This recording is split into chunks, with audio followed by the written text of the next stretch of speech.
ஐலே சிவா சீரியல்ல என்ன நடக்க போகுதுன்னு பார்க்கலாம். வாங்க வீடியோக்குள்ள போலாம். வருமா விஜயகுமாரை கூப்பிட்டு, என்ன பணம் ரெடி பண்ணியாச்சா? நான் சொன்ன டைம் முடிய போகுது. இன்னுமா அந்த பணத்தை ரெடி பண்ண முடியல அப்படின்னு விஜயகுமாரை கேட்குறாங்க. வர்மா, நான் கூடிய சீக்கிரம் ரெடி பண்ணிடுறேன். நீ கொடுத்த டைம் இன்னும் இருக்குங்கிறாங்க விஜயகுமார்.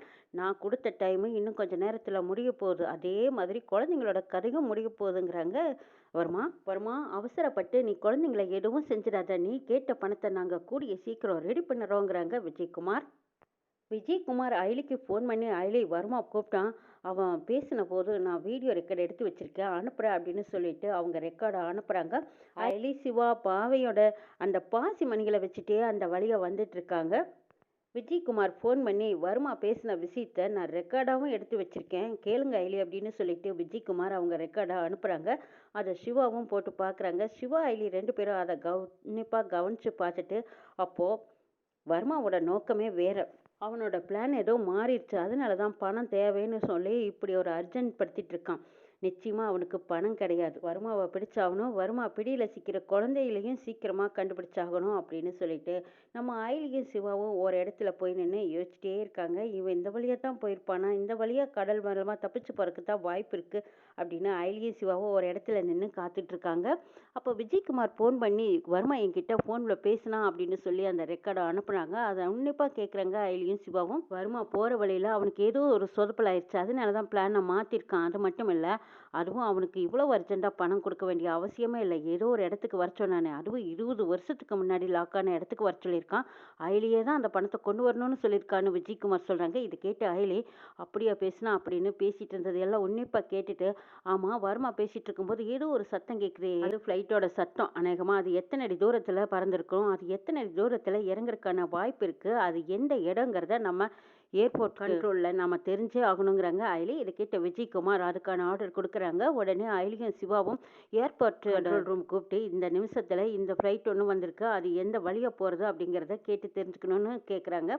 அவங்களும் நாங்கள் செக் பண்ணி பார்த்துட்டு சொல்கிறோம் மேடம்ங்கிறாங்க. கண்ட்ரோல் ரூமில் அந்த ஃப்ளைட்டோட சத்தத்தை வச்சு அது எந்த லெவலில் எவ்வளோ உயரத்தில் பறந்துருக்கு, திரும்ப எவ்வளவு நேரத்தில் அது இறங்கியிருக்கு, அந்த நேரத்தையும் கணிச்சு போட்டு அதனடி தூரத்தில் இருந்து மறுபடியும் இறங்குறதுக்கு எவ்வளவு நேரம் ஆச்சுங்கிறத கணிச்சு விவரமாக எனக்கு டீட்டெயில் வேணும்னு சொல்கிறாங்க அயலி.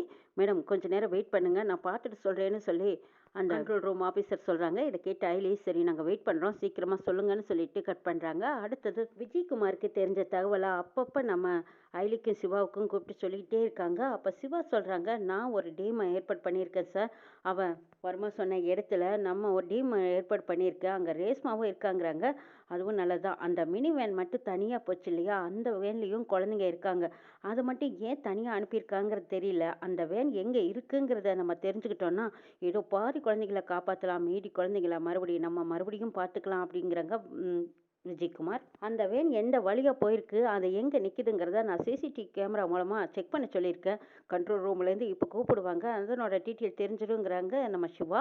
அதே மாதிரி கண்ட்ரோல் ரூம்லேருந்து நம்ம சிவாவுக்கு ஃபோன் பண்ணி, சார் அந்த வேனு ஒரு பழைய பில்டிங்க்கு பக்கத்தில் நிற்கிது, அந்த வேனை ஓட்டிகிட்டு போனவரோட முகம் கொஞ்சம் சரியாக தெரியல, ஏஐ மூலமாக நாங்கள் சரி பண்ணி பார்த்துட்டோம்.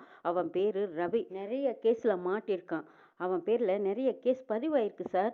அவன் தான் அந்த வேனை ஓட்டிகிட்டு போயிருக்கான். அவன் அநேகமாக ஏதாவது ஒரு இடத்துல தான் குழந்தைங்களோட நிறுத்தி வச்சிருப்பானா இருக்கும். இது வர்மாவோட பிளான் படி அவன் அந்த பழைய பில்டிங் பக்கத்தில் இருக்காங்கிறாங்க.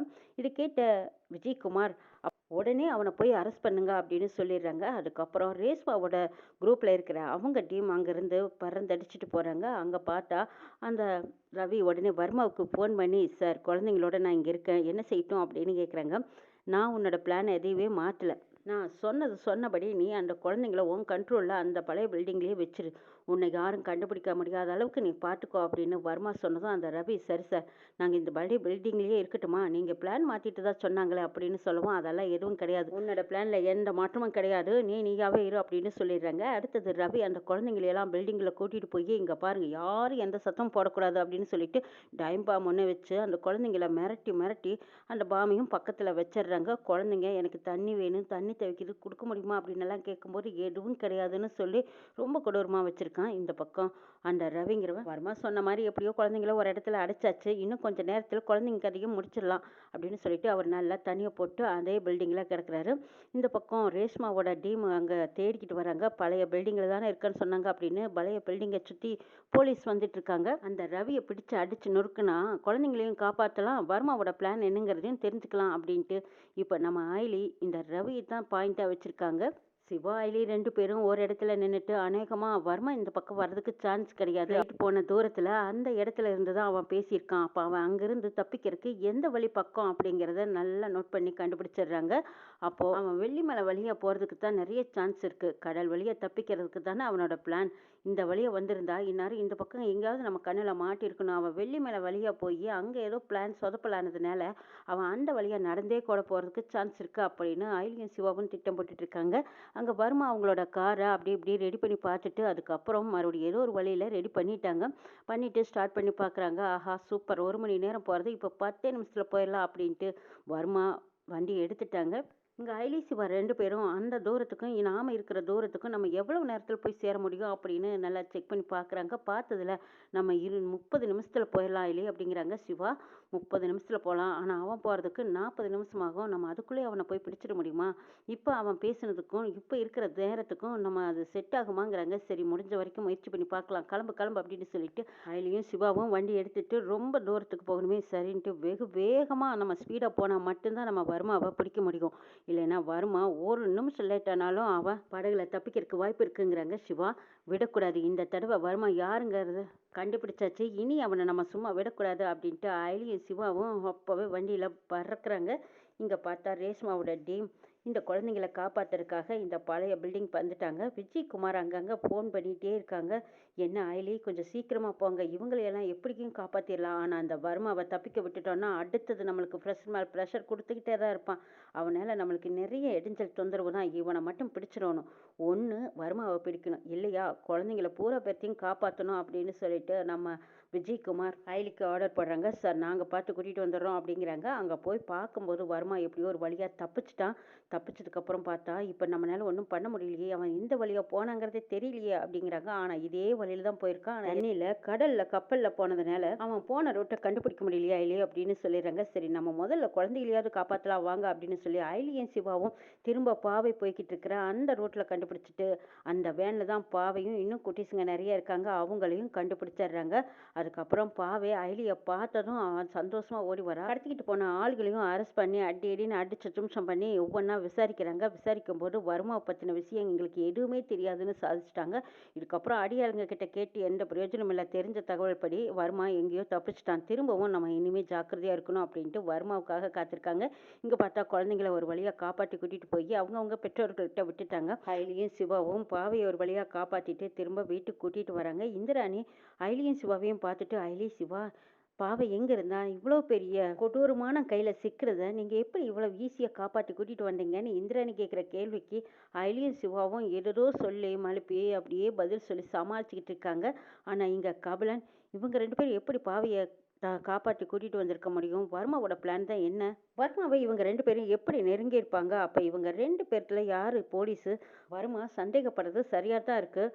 அக்கா அந்த ஆப்ரேஷன் பற்றி தெரிஞ்சுக்கிட்டதுனால தான் வர்மா அக்காவோட குழந்தைய கடத்திருக்கான்னு நான் நினச்சேன். ஆனால் நிறைய குழந்தைகளை கடத்தி அவன் இந்த போலீஸ் டிபார்ட்மெண்ட் கண்ணிலேயே மண்ணை தூவிட்டு அவங்க கண்ணில் விரலை விட்டு ஆட்டிகிட்டு இருக்கான்னா அப்போது இங்கே இருக்கிறவங்க இவங்க மூலமாக தான் அந்த மாதிரி ஒரு ஏற்பாட்டை செஞ்சானா இல்லை எனக்கு எதிராக செஞ்சானா ஒன்றும் புரியலையா அப்படின்னு கபிலன் இப்போ தான் கொஞ்சம் கொஞ்சம் நல்லவனாக மாற ஆரம்பிக்கிறாரு. ஐலியும் சிவாவும் கபிலனை பார்க்குறாங்க. எல்லா விஷயமும் கபிலனுக்கு தெரியும். ஆனால் கபிலன் தெரிஞ்சிருந்து வீட்டுக்குள்ளே அடைஞ்சு கிடக்கிறானேன்னு வந்து என்னடா கபிலா என்ன நடந்ததுன்னு உனக்கு எதுவுமே தெரியாதாங்கிறாங்க. அப்போ இந்திராணி வந்து அவனுக்கு எப்படி தெரியும் அப்படின்னு கேட்குறாங்க. எல்லாம் அவனுக்கும் தெரியும் அப்படின்ட்டு போகிறாங்க சிவா.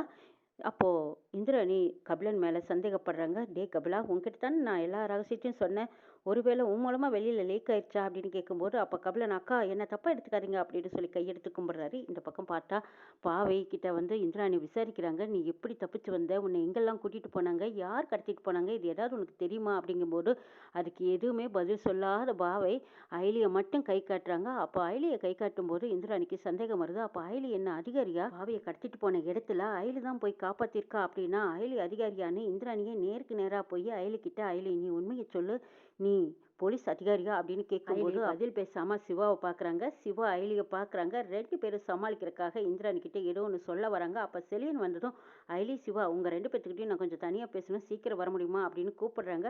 அதுதான் நல்ல சான்ஸ்னு ஐலியும் சிவாவும் அங்கேருந்து தப்பிச்சிடுறாங்க. ஆனால் இந்திராணி இதை நான் விட போகிறதா இல்லை, வரட்டும் பேசிக்கிறேன் அப்படின்ட்டு அவங்க கிட்ட கேள்வி கேட்கறதுக்காக தயாராக இருக்காங்க. ஐலியும் சிவாவும் திரும்பவும் வர்மாவை எப்படியாவது நம்ம பிடிக்கணும், இல்லைன்னா அடுத்த ஆர்ப்பாட்டத்தை ஆரம்பிச்சிருவான், அவனை விடக்கூடாது அப்படின்னு அவங்க 2 பேரும் வர்மாவை துரத்திட்டு போயிட்டு இருக்காங்க. இன்னும் என்னெல்லாம் நடக்க போகுதுங்கிறதையும் நாளை எபிசோட்ல பார்க்கலாம்.